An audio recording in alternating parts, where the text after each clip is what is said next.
யோபுவின் துக்கம். நான் பேசினாலும் என் துக்கம் ஆறாது, நான் பேசாமல் இருந்தாலும் எனக்கு என்ன ஆறுதல்? இப்போது அவர் என்னை இளைத்துப் போகச் செய்தார், என் கூட்டத்தை எல்லாம் பாழாக்கினீர்.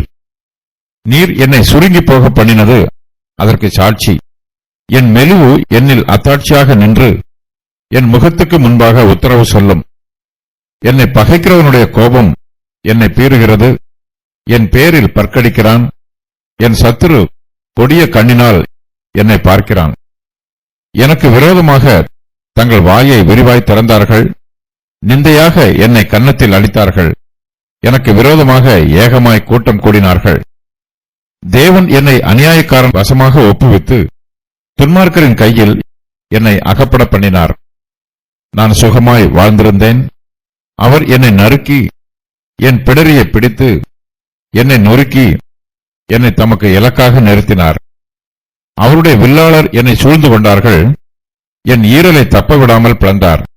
என் பிச்சை தரையில் ஊற்றிவிட்டார். நொறுக்குதலின் மேல் நொறுக்குதலை என் மேல் வரப்பண்ணினார். பராக்கிரமசாலியைப் போல என் மேல் பாய்ந்தார். நான் இரட்டுச் சேலையை தைத்து என் தோளின் மேல் போர்த்துக் கொண்டேன். என் மகிமையை புழுதியிலே போட்டுவிட்டேன். அழுகிறதினால் என் முகம் அழுக்கடைந்தது. மரண இருள் என் கண்ணிமைகளின் மேல் உண்டாயிருக்கிறது. நாம் பேசினாலும். யோபு இதற்கு முன்பு வருத்தத்தோடு பிரதியுத்தரம் சொன்னதை விட இப்போது அதிக வருத்தத்தோடு தன்னுடைய சிநேகிதருக்கு பிரதியுத்தரம் சொல்லுகிறார். நான் பேசினாலும் என் துக்கம் ஆறாது என்று சொல்லுகிறார். யோபு என்ன பேசினாலும் அதை அவருடைய சிநேகிதர்கள் தப்பிதமாய் வியாக்கியானம் பண்ணுகிறார்கள். இதனால் யோபுவுக்கு ஆறுதல் உண்டாவதற்கு பதிலாக வேதனையே உண்டாகிறது. சில சமயங்களில் யோபு தன் மீது சுமத்தப்படும் குற்றச்சாட்டுகளுக்கு பிரதியுத்தரம் சொல்லாமல் அமைதியாக இருக்கிறார். இதனால் தன்னுடைய துக்கம் குறையும் என்றும் அது தன்னை விட்டு சீக்கிரத்தில் நீங்கி மறைந்து போகும் என்றும் நினைக்கிறார். அவர் ஒன்றும் பேசாமல் அமைதியாய் இருந்தாலும் அவருக்கு ஆறுதல் உண்டாகவில்லை. யோபு தன்னுடைய வேதனையை பற்றி முறையிடும் போது அவருடைய சிநேகிதர்கள் அவரை அநீதியாய் நியாயம் தீர்க்கிறார்கள். அவர் பொறுமையில்லாமல் பேசுகிறார் என்று அவரை குற்றப்படுத்துகிறார்கள். யோபு தன்னுடைய உத்தமத்தை நியாயப்படுத்தி பேசினால் அவருடைய சிநேகிதர்கள் அவரை மாய்மாலக்காரர் என்றும் அக்கிரமக்காரர் என்றும் குற்றப்படுத்துகிறார்கள். யோபு தன்னுடைய உத்தமத்தை பற்றி பேசுவதே அவர்களுக்கு பெரிய குற்றமாக தெரிகிறது. யோபுவின் சிநேகிதர் அவர் மீது குற்றம் சொல்லும் போது யோபு சில சமயங்களில் அவர்களுக்கு பிரதியுத்தரம் சொல்லாமல் அமைதியாயிருக்கிறார். யோபு அமைதியாக இருப்பதினால் அவர் தன்னுடைய குற்றத்தை அங்கீகரிக்கிறார் என்று அவருடைய சிநேகிதர்கள் வியாக்கியானம் பண்ணுகிறார்கள். யோபுவால் பேசவும் முடியவில்லை, பேசாமல் அமைதியாய் இருக்கவும் முடியவில்லை. யோபு பேசினாலும் அவருடைய துக்கம் ஆறவில்லை, அவர் பேசாமல் அமைதியாய் இருந்தாலும் அவருடைய துக்கம் ஆறவில்லை. என் சத்ரு. யோபுவின் குடும்பத்தார் சிதறி போனார்கள். அவருடைய பிள்ளைகள் எல்லோரும் ஒரே நாளில் மொத்தமாய் செத்து போனார்கள். இப்போது யோபுவோடு ஒரு சிலர் கூட இருக்கிறார்கள். யோபுவின் மனைவி அவரோடு கூட இருக்கிறாள். யோபுவின் மனைவி அவருக்கு உபகாரமாய் இருப்பதற்கு பதிலாக உபத்திரவமாய் இருக்கிறாள். கர்த்தர் தன்னை இழுத்து போகச் செய்துவிட்டார் என்றும் தன்னுடைய கூட்டத்தை எல்லாம் பாழாக்கிவிட்டார் என்றும் யோபு புலம்புகிறார். தன்னுடைய கூட்டத்தார் தன்னோடு கூட இராமல் இருப்பதுதான் தனக்கு நல்லது என்று யோபு நினைக்கிறார். யோபுவின் வேதனைகளை பார்த்து அவர்கள் எல்லோரும் சந்தோஷப்படுகிறார்கள். யோபுவின் சரீரம் மெலிந்து போயிற்று. யோபுவுக்கு வியாதியும் வேதனையும் அதிகமாய் இருக்கிறது. யோபுவின் முகம் வியாதியினால் சுருங்கி போயிற்று. யோபு முகக்களை இல்லாமல் பரிதாபமாய் இருக்கிறார். தேவன் தன்னை இழைத்து போக செய்ததற்கு தன்னுடைய முகம் சுருங்கி போனது சாட்சியாய் இருப்பதாக யோபு சொல்லுகிறார். யோபுவின் மெலிவு அவருடைய வேதனைக்கு அத்தாட்சியாய் இருக்கிறது. தேவன் தாமே தன்னுடைய முகத்திற்கு முன்பாக வந்து உத்தரவு சொல்ல வேண்டும் என்று யோபு விரும்புகிறார். யோபு தன்னுடைய குற்றச்சாட்டுக்களை ஆதாரத்தோடு பேசுகிறார். யோபுவின் விவாதத்திற்கு அவருடைய சுருங்கி போன முகம் சாட்சியாக இருக்கிறது. அவருடைய மெலிந்து போன சரீரம் அத்தாட்சியாக இருக்கிறது. யோபு காரணம் இல்லாமல் தேவனிடத்தில் வழக்காடவில்லை. யோபுவின் சத்துருக்கள் அவரை பயமுறுத்துகிறார்கள். என்னை பகைக்கிறவனுடைய கோபம் என்னை பீறுகிறது என்றும் அவன் என் பேரில் பற்கடிக்கிறான் என்றும் என் சத்துரு கொடிய கண்ணினால் என்னை பார்க்கிறான் என்றும் சொல்லி யோபு வேதனைப்படுகிறார். யோபுவின் சத்துரு யார் என்பதற்கு வேத பண்டிதர்கள் 3 விதமான வியாக்கியானம் சொல்லுகிறார்கள். அவையாவன: எலிபாஸ், சாத்தான், தேவன். எலிபாஸ் யோபுவுக்கு விரோதமாக கடினமாய் பேசுகிறார். எலிபாசின் வார்த்தைகள் யோபுவின் நற்பெயரை களங்கப்படுத்துகிறது. எலிபாசின் வார்த்தைகள் யோபுவுக்கு பயத்தை கொடுக்கிறது. எலிபாஸ் இடி முழக்கம் போல குமுறுகிறார். சாத்தான் யோபுவுக்கு பிரதான சத்துருவாய் இருக்கிறான். அவன் யோபுவை வெறுக்கிறான். யோபு தேவனை சபிக்க வேண்டும் என்பதற்காக சாத்தான் பலவிதமான உபாயங்களை யோபுவுக்கு விரோதமாக செய்கிறான்.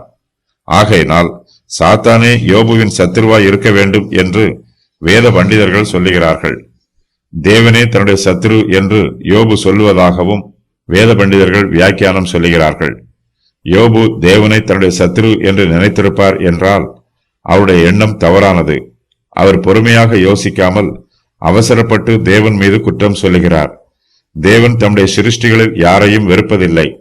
தேவன் சர்வ சிருஷ்டிகர், சர்வ சிருஷ்டிகளையும் நேசிக்கிறவர். தேவனே சர்வ சிருஷ்டிகளையும் போஷித்து பராமரிக்கிறவர். தாம் சிருஷ்டித்த எந்த சிருஷ்டியின் மீதும் தேவன் கோபப்படுகிறவர் அல்ல. தம்முடைய சிருஷ்டிகளில் யாரையும் தேவன் தம்முடைய சத்துருவாக பாவிப்பதும் இல்லை. ஆனால் யோபுவோ தன்னுடைய துக்கத்தின் மிகுதியினால் தன்னுடைய நேசராகிய தேவனை தன்னுடைய சத்துரு என்று சொல்லுகிறார். யோபுவின் இருதயத்திற்குள் தேவனை பற்றிய பயம் நிரம்பி இருக்கிறது.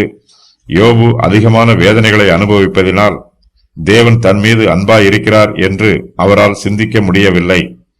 தேவனுக்கு எதிராக யோபு கூறும் குற்றச்சாட்டுக்கள்: அவர் என்னை இழைத்து போகச் செய்தார், என் கூட்டத்தை எல்லாம் பாழாக்கினார், என்னை சுருங்கி போக பண்ணினார், தம்முடைய கோபத்தால் என்னை பீறி போடுகிறார், எனக்கு எதிராக பற்கடிக்கிறார், தேவன் என்னை அநியாயக்காரன் வசமாய் ஒப்புவித்தார், துன்மார்க்கரின் கையில் என்னை அகப்பட பண்ணினார், அவர் என்னை நறுக்கினார், என் பிடரியை பிடித்து என்னை நொறுக்கினார், என்னை தமக்கு இலக்காக நிறுத்தினார், அவருடைய வில்லாளர் என்னை சூழ்ந்து கொண்டார்கள், என் ஈரலை பிளந்தார், என்னை தப்பவிடவில்லை, என் பிச்சை தரையிலே ஊற்றிவிட்டார், நொறுக்குதலின் மேல் நொறுக்குதலை என் மேல் வரப்பண்ணினார், பராக்கிரமசாலியைப் போல என் மேல் பாய்ந்தார்.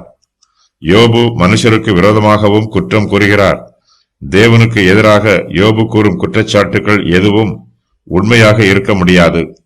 கர்த்தர் தன்னை சாத்தானிடத்தில் சோதிப்பதற்கு ஒப்புக் கொடுத்து விட்டார் என்று யோபு கூறினால் அது மட்டுமே மெய்யான வார்த்தையாக இருக்கும். ஏனெனில் யோபுவின் எல்லா பாடுகளுக்கும் சாத்தானே காரணம். கர்த்தர் தம்முடைய பிள்ளைகளை வாதிக்க மாட்டார். வாதிக்க வேண்டிய அவசியம் எதுவும் அவருக்கு இல்லை. சாத்தானே தேவனுக்கும் தேவனுடைய பிள்ளைகளுக்கும் சத்துருவாக இருக்கிறான்.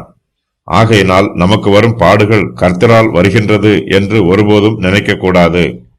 யோபு மனுஷர் மீது கூறும் குற்றச்சாட்டுக்கள்: என் சத்துரு கொடிய கண்ணினால் என்னை பார்க்கிறான், என்னை விரோதமாக தங்கள் வாயை விரிவாக திறந்தார்கள், நிந்தையாக என்னை கன்னத்தில் அடித்தார்கள், எனக்கு விரோதமாக ஏகமாய் கூட்டம் கூடினார்கள், என்னை கன்னத்தில் அடித்தார்கள். யோபுவை சுற்றி இருக்கிற கூட்டத்தார் எல்லோரும் அவருக்கு விரோதிகளாகவே இருக்கிறார்கள். யோபுவுக்கு விரோதமாய் தங்கள் வாயை விரிவாய் திறந்து தூஷண வார்த்தைகளை பேசுகிறார்கள். யோபு பழைய ஏற்பாட்டு காலத்தில் இயேசு கிறிஸ்துவுக்கு அடையாளமாய் இருக்கிறார்.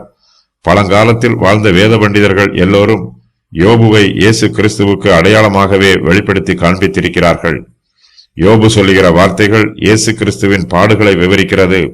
அநேகம் காளைகள் என்னை சூழ்ந்திருக்கிறது, பாசான் தேசத்து பலத்த எருதுகள் என்னை வளைந்து கொண்டது, பீறி கட்சிக்கிற சிங்கத்தை போல் என்மேல் தங்கள் வாயை திறக்கிறார்கள், தண்ணீரை போல ஊற்றுண்டேன், என் எலும்புகளெல்லாம் கட்டுவிட்டது, என் இருதயம் மெழுகு போலாகி என் குடல்களின் நடுவே உருகிற்று. சங்கீதம் 22:12-14 வரை. யோபு தன்னை பற்றியும் தனக்கு விரோதமாய் எழும்பி இருக்கிறவர்களை பற்றியும் சொல்லுகிற வார்த்தைகள் இயேசு கிறிஸ்துவின் பாடுகளையும் வேதனைகளையும் விவரிக்கிறது. சேனைகளையுடைய நகரமே, இப்போது தண்டு தண்டாக கூடிக்கொள், நமக்கு விரோதமாக முற்றுகை போடப்படும், இஸ்ரவேலுடைய நியாயாதிபதிகளை கோலினால் கன்னத்திலே அடிப்பார்கள். மீகா 5:1. அப்பொழுது பிரதான ஆசாரியன் தன் வஸ்திரங்களை கிழித்துக் கொண்டு, இவன் தேவ தூஷணம் சொன்னான், இனி சாட்சிகள் நமக்கு வேண்டியதென்ன? இதோ இவன் தூஷணத்தை இப்பொழுது கேட்டீர்களே, உங்களுக்கு என்னமாய் தோன்றுகிறது என்று கேட்டான். அதற்கு அவர்கள், மரணத்திற்கு பாத்திரவானாய் இருக்கிறான் என்றார்கள். அப்பொழுது அவருடைய முகத்தில் துப்பி அவரை குட்டினார்கள். சிலர் அவரை கன்னத்தில் அறைந்து, கிறிஸ்துவே, உம்மை அடித்தவன் யார்? அதை ஞான திருஷ்டியினால் எங்களுக்கு சொல்லும் என்றார்கள். மத்தேயு 26:65 முதல் 68 வரை. தேவன் தன்னை அநியாயக்காரர் கையில் இருந்து விடுவிப்பதற்கு பதிலாக அவருடைய வசமாக ஒப்புவித்திருக்கிறார் என்று யோபு நினைக்கிறார். தேவன் என்னை அநியாயக்காரன் வசமாக ஒப்புவித்து துன்மார்க்கரின் கையில் என்னை அகப்பட பண்ணினார் என்று யோபு சொல்லுகிறார். எங்கும் யோபு இயேசு கிறிஸ்துவுக்கு அடையாளமாய் இருக்கிறார்.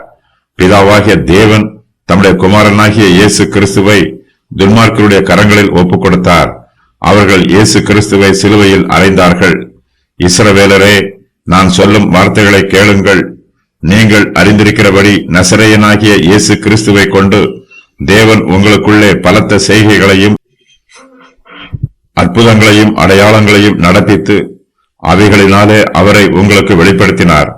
அப்படி இருந்தும் தேவன் நிர்ணயித்திருந்த ஆலோசனையின் படியையும் அவருடைய முன்னறிவின் படியையும் ஒப்புக் கொடுக்கப்பட்ட அந்த இயேசுவை நீங்கள் பிடித்து அக்கிரமக்காரருடைய கைகளினாலே சிலுவையில் ஆணியடித்து கொலை செய்தீர்கள் என்று பேதுரு தன்னுடைய பிரசங்க செய்தியில் இயேசு கிறிஸ்துவின் பாடு மரணத்தை பற்றி சொல்கிறார்.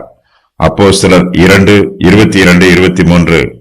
தேவன் தன்னை அநியாயக்காரர் வசமாய் ஒப்புவித்ததும் அல்லாமல் அவர் தன்னை தம்முடைய கைகளிலும் எடுத்துக்கொண்டு தன்னை நொறுக்குகிறார் என்று யோபு வேதனையோடு சொல்லுகிறார். நான் சுகமாய் வாழ்ந்திருந்தேன். அவர் என்னை நறுக்கி என் பிடரியை பிடித்து என்னை நொறுக்கி என்னை தமக்கு இலக்காக நிறுத்தினார் என்பதே யோபுவின் மனவேதனை. யோபு ஒரு காலத்தில் சுகமாய் வாழ்ந்திருந்தார். தேவனுடைய ஆசீர்வாதங்களை பரிபூரணமாய் அனுபவித்தார். ஆனாலும் தேவன் யோபுவை நறுக்கி அவருடைய பிடரியை பிடித்து அவரை நொறுக்கினார். தேவன் தன்னை தமக்கு இலக்காக நிறுத்தி இருப்பதாக யோபு சொல்லுகிறார். தேவனுடைய வில்லாளர்கள் தங்கள் அம்புகளை எய்யும் போது தங்களுக்கு நியமிக்கப்பட்ட இலக்கை குறிபார்த்து எய்வார்கள். தேவன் தன்னை தம்முடைய வில்லாளர்களுக்கு இலக்காக நிறுத்தி இருப்பதாக யோபு நினைக்கிறார். தேவனுடைய வில்லாளர்கள் எல்லோரும் யோபுவை சூழ்ந்து கொண்டார்கள். நம்முடைய சத்துருக்கள் யாராக இருந்தாலும் நாம் அவர்களை தேவனுடைய வில்லாளர்கள் என்றே நோக்கி பார்க்க வேண்டும். தேவன் தம்முடைய சித்தத்தின் பிரகாரமாய் தம்முடைய வில்லாளர்களுக்கு அம்புகளை எய்ய கட்டளை கொடுக்கிறார் என்பதையும் நாம் புரிந்து கொள்ள வேண்டும்.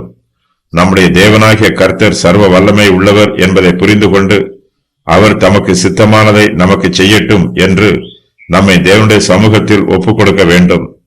தேவனுக்கு வில்லாளர்கள் இருந்தாலும் அவர் கிருபையும் இரக்கமும் மிகுந்தவர். யோபு தேவனுடைய இரக்கத்தை பார்ப்பதற்கு பதிலாக அவருடைய வில்லாளர்களையும் அவர்கள் கையில் இருக்கிற அம்புகளையும் நோக்கி பார்க்கிறார். தேவன் தன்னை தப்பவிடாமல் தன்னை தமக்கு இலக்காக நிறுத்தி தன்னை நொறுக்குவதாக யோபு வேதனைப்படுகிறார். தேவன் தன்னுடைய ஈரலை தப்பவிடாமல் பிளப்பதாகவும் தன்னுடைய பிச்சை தரையில் ஊற்றி விடுவதாகவும் யோபு தேவனை பற்றி சொல்லுகிறார்.